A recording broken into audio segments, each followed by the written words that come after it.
Peace be unto you, my dear friends. My name is David Malinsky, and this is project number 3, part 3. Now, I think it's about time we finish this series about this wall cabinet. Now, before we get to the work, let us dive through the Word of God and a cup of coffee that my wife made me. So good. Proverbs 18:22. He who finds a wife finds a good thing and obtains favor from the Lord. With 45 weeks left of this year, let us look at this key verse and what it has to offer to us. Point number 1. A godly spouse is not just a blessing. They are a gift. Your spouse is not just someone you choose. They're God's hand-picked blessing for you. They were given to you to help, encourage, and refine you in faith. When you treat your spouse as a divine gift, you cultivate a marriage of gratitude, not entitlement. Point number 2, the quality of your marriage reflects the value you place on it. If you treat your marriage as ordinary, it will feel ordinary. If you cherish your spouse and see them as a sign of God's favor, your marriage will feel rich, joyful, and full of purpose. Now, key takeaway. Cherish your spouse like the treasure they are.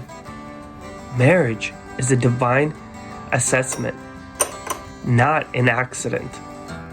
When you recognize it as God's favor, you will invest in it with love, effort, and reverence.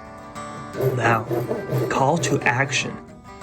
Treasure your spouse as God's gift. Your marriage is a reflection of how you honor God's blessings.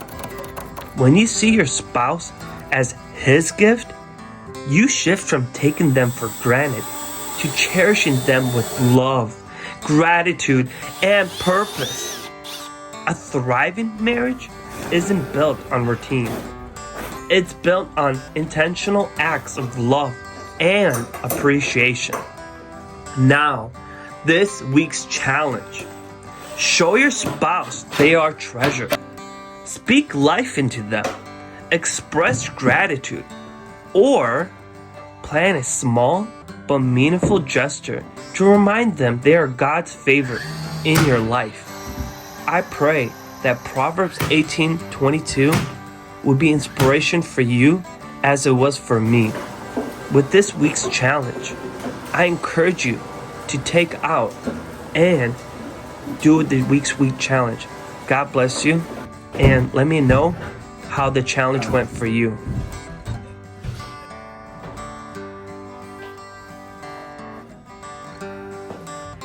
Part 3 of the wall cabinet series has come to an end.